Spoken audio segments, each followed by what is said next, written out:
nhưng mà chụp rừng chôn ní tôi chỉ bài này mình trẻ thà mong một trẻ chụp men mình dây villa và nhưng mà cái pra rừng chôn lòng sơ pì rút riêng bài ní hỡi đừng tôi chia bài này mình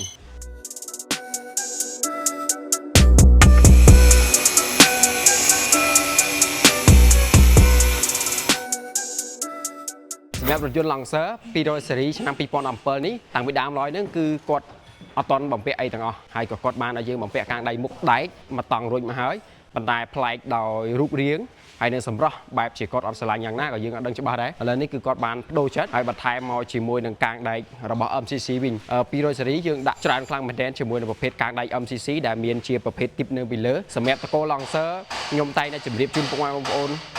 ជាច្រើនញឹកញយខ្លាំងមែនទែនរថយន្ត Lancer គឺជាប្រភេទដែលមាន tip ពីលើគឺស្អាតកាចចំណាយហើយក៏យើងបំពាក់ជាច្រើនគ្រឿងផងដែរសម្រាប់មួយគ្រឿងនៅខាងក្រោយនេះគឺយើងធ្វើការកាត់កាងពីមុខស៊ីនជ័រហើយគឺយើងផ្លាស់មកវិញទុកជាមួយនឹងកាងដែករបស់ MCC វិញហើយអង្គតានគឺគាត់នៅរក្សាធម្មតាសម្រាប់ប្រភេទកាងនេះគឺគេមានចន្លោះនៅក្នុងការចាប់ត្រើយប៉ុន្តែគឺគាត់អត់ទាន់បានពាក់ទេគីឡូវៈក្រោយគាត់ត្រូវបំពាក់ឬក៏យ៉ាងណាយើងចាំមើលជាក់ស្ដែងអញ្ចឹងសម្រាប់ផលិតផលរបស់ MCC ភាគច្រើនគឺមានភ្ជាប់ភ្លើងមកជាមួយកាងបាទសម្រាប់ brand ផ្សេងៗគឺភាគច្រើនគឺយើងត្រូវ add ត្រូវថែមលុយក្រៅប៉ុន្តែបញ្ជាក់សម្រាប់ម៉ូតនេះចំពោះរថយន្ត200សេរីគឺយើងត្រូវតែធ្វើការកាត់កាងមុខជាពំខានបានបាទបើយើងអត់កាត់ទេគឺវាអត់ស្អាតទេយើងចូលមើលឲ្យគៀកទាំងអស់គ្នាបើសិនជាយើងអត់កាត់យើងដោះចេញយើងដោះចេញគឺវានឹងចំហបែបនេះអត់ស្អាតទេកាងនេះគឺយើងធ្វើការកាត់ពាក់កណ្ដាលតែម្ដងហើយក៏បានបន្ថែមជាមួយនឹងជ័រគ្រីបបែបនេះគឺវាអត់លឺសលេងផងក៏វាមានសម្រស់ស្អាតដែរវាអត់ចេញអាចងាងស៊ីនមកអញ្ចឹងណាហើយរូបរាងប៉ុណ្នេះរីសាដែលយើងទទួលបានពីការបំពាក់កាងដៃមុខរបស់ MCC នេះទៅកាន់រថយន្ត Lancer 200សេរីសម្រាប់រថយន្តទូទៅគឺយើងមិនមែនប្រើតែ